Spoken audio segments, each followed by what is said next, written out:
नमस्कार हरि प्रेमियों, आपका स्वागत है। हरि प्रेमियों, कैसे हैं आप? उम्मीद है आप सब अच्छे होंगे। आइए आज का प्रसंग शुरू करते हैं। आज का प्रसंग है श्रीमद् भगवत गीता अध्याय 9। हरि प्रेमियों, वीडियो को अंत तक जरूर देखना। अगर आप चैनल पर नए हैं तो प्लीज़ सब्सक्राइब कीजिए और बेल आइकॉन को ज़रूर दबाइए ताकि आप तक हमारे सारे नोटिफिकेशन पहुंचते रहे। हरि प्रेमियों, आइए जानते हैं। वास्तव में श्रीमद् भगवत गीता का महात्म्य वाणी द्वारा वर्णन करने के लिए किसी की भी सामर्थ्य नहीं है, क्योंकि यह एक परम रहस्यमय ग्रंथ है। इसमें संपूर्ण वेदों का सार संग्रह किया गया है। जो मनुष्य शुद्ध चित्त होकर प्रेम पूर्वक इस पवित्र गीता शास्त्र का पाठ करता है, वह भय और शोक आदि से रहित होकर श्री विष्णु धाम को प्राप्त कर लेता है। जो मनुष्य सदा गीता का पाठ करने वाला है तथा प्राणायाम में तत्पर रहता है, उसके इस जन्म और पूर्व जन्म में किए हुए समस्त पाप निसंदेह नष्ट हो जाते हैं। जल में प्रतिदिन किया हुआ स्नान मनुष्यों के केवल शरीर का मल नाश करता है, परंतु गीता ज्ञान रूप जल में एक बार भी किया जाए तो संसार मल को नष्ट करने वाला है। जो साक्षात कमलनाभ भगवान श्री विष्णु के मुख कमल से प्रकट हुई है, उस गीता का ही भली भांति गान करना चाहिए। जो महाभारत का अमृत सार है तथा जो भगवान श्री कृष्ण के मुख से प्रकट हुआ है, उस गीता रूप गंगा जल को पी लेने पर उन्हें इस संसार में जन्म नहीं लेना पड़ता। हरि प्रेमियों, आइए सुनते हैं। श्री भगवान बोले, तुझ दोष दृष्टि रहित भक्त के लिए इस परम गोपनीय विज्ञान सहित ज्ञान को पुनः भली भांति कहूँगा, जिसको जानकर तू दुख रूप संसार से मुक्त हो जाएगा। यह एक विज्ञान सहित ज्ञान सब विद्याओं का राजा, सब गोपनीयों का राजा, अति पवित्र, अति उत्तम, प्रत्यक्ष फल वाला, धर्म युक्त, साधन करने में बड़ा सुगम और अविनाशी है। हे परंतप, इस उपयुक्त धर्म में श्रद्धा रहित पुरुष मुझको न प्राप्त होकर मृत्यु रूप संसार चक्र में भ्रमण करते रहते हैं। मुझ निराकार परमात्मा से यह सब जगत जल से बर्फ के सदृश परिपूर्ण है और सब भूत मेरे अंतर्गत संकल्प के आधार पर स्थित है, किंतु वास्तव में मैं उनमें स्थित नहीं हूँ। वे सब भूत मुझ में स्थित नहीं है, किंतु मेरी ईश्वरीय योग शक्ति को देख कि भूतों का धारण पोषण करने वाला और भूतों को उत्पन्न करने वाला भी मेरा आत्मा वास्तव में भूतों में स्थित नहीं है।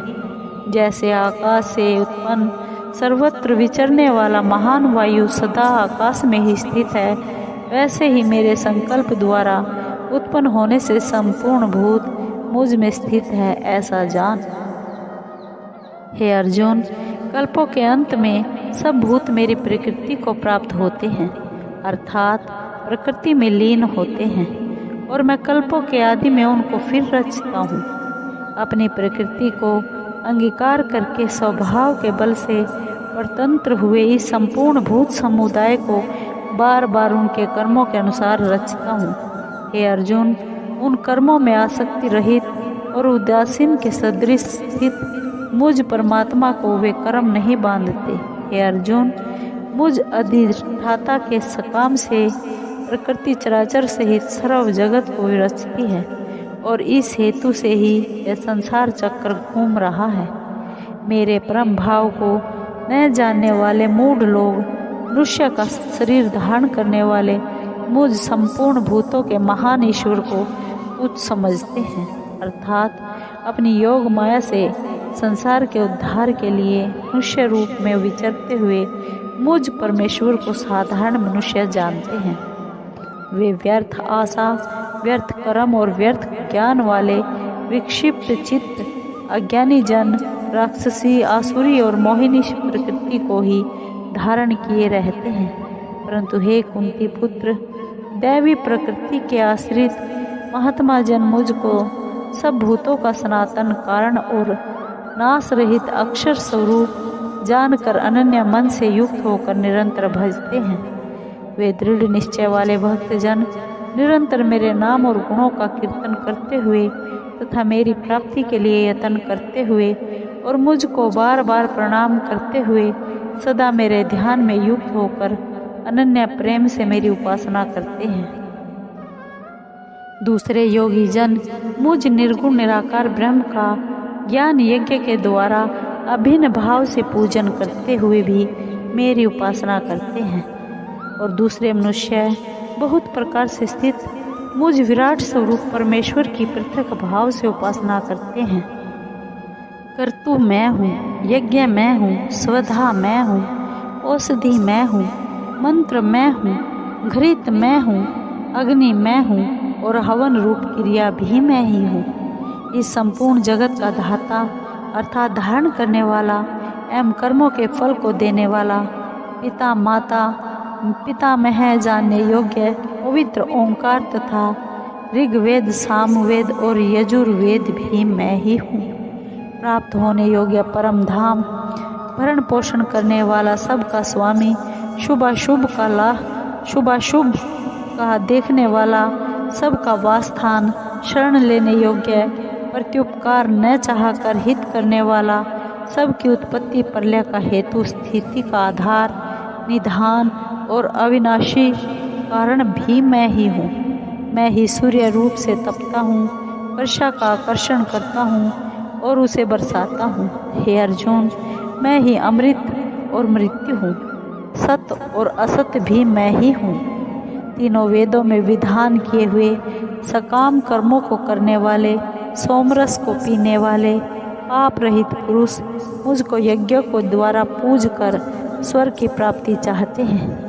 वे पुरुष अपने पुण्यों के फल रूप स्वर्ग लोक को प्राप्त होकर स्वर्ग में दिव्य देवताओं के भोगों को भोगते हैं।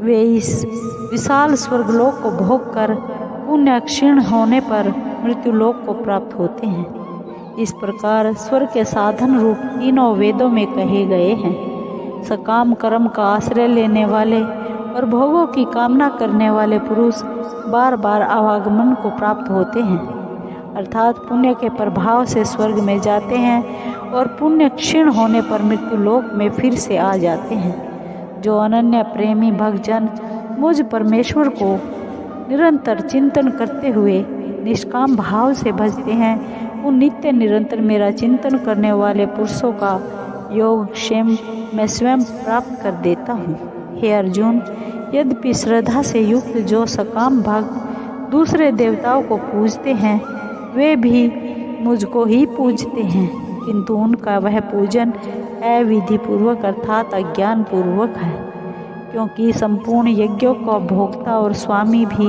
मैं ही हूँ। परंतु वे मुझ परमेश्वर को तत्व से नहीं जानते, इसी से गिरते हैं अर्थात पुनर्जन्म को प्राप्त होते हैं। देवताओं को पूजने वाले देवताओं को प्राप्त होते हैं, पितरों को पूजने वाले पितरों को प्राप्त होते हैं, भूतों को पूजने वाले भूतों को प्राप्त होते हैं और मेरा पूजन करने वाले भक्त मुझको ही प्राप्त होते हैं। इसलिए मेरे भक्तों का पुनर्जन्म नहीं होता। जो भक्त मेरे लिए प्रेम से पत्र पुष्प फल जल आदि अर्पण करता है, उस शुद्ध बुद्धि निष्काम प्रेमी भक्त का प्रेम पूर्वक अर्पण किया हुआ वह पत्र पुष्प आदि मैं सगुण रूप से प्रकट होकर प्रीति सहित खाता हूँ। हे अर्जुन, तू जो कर्म करता है, जो खाता है, जो हवन करता है, जो दान देता है, जो तप करता है, वह सब मेरे अर्पण कर। इस प्रकार जिसमें समस्त कर्म मुझ भगवान के अर्पण होते हैं, ऐसे संन्यास योग से युक्त चित्त वाला तो शुभाशुभ फल रूप कर्म बंधन से मुक्त हो जाएगा और उनसे मुक्त होकर मुझको ही प्राप्त होगा। मैं सब भूतों में संभाव से व्यापक हूँ, न कोई मेरा अप्रिय है न कोई प्रिय है, परंतु जो भक्त मुझको प्रेम से भजते हैं वे मुझ में हैं और मैं भी उनमें प्रत्यक्ष प्रकट हूँ। यदि कोई अतिशय दुराचारी भी अनन्य भाव से मेरा भक्त होकर मुझको भजता है तो वह साधु ही मानने योग्य है, अर्थात क्योंकि वह यथार्थ निश्चय वाला है, अर्थात उसने भली भांति निश्चय कर लिया है। परमेश्वर के भजन के समान अन्य कुछ भी नहीं है। वह शीघ्र ही धर्मात्मा हो जाता है और सदा रहने वाली परम शांति को प्राप्त होता है। हे अर्जुन, तू निश्चय पूर्वक सत्य जान कि मेरा भक्त नष्ट नहीं होता। हे अर्जुन, स्त्री, वैश्य, शूद्र तथा पाप योनि, चांडाल आदि जो कोई भी हो, वे भी मेरे शरण होकर परम गति को ही प्राप्त होते हैं। फिर इसमें तो कहना ही क्या है। जो पुण्यशील ब्राह्मण तथा राज ऋषि भक्तजन मेरी शरण होकर परम गति को प्राप्त होते हैं, इसलिए तू सुख रहित और अक्षण भंगुर इस मनुष्य शरीर को प्राप्त होकर निरंतर मेरा ही भजन कर। हरि प्रेमियों, 9वां अध्याय समाप्त हुआ।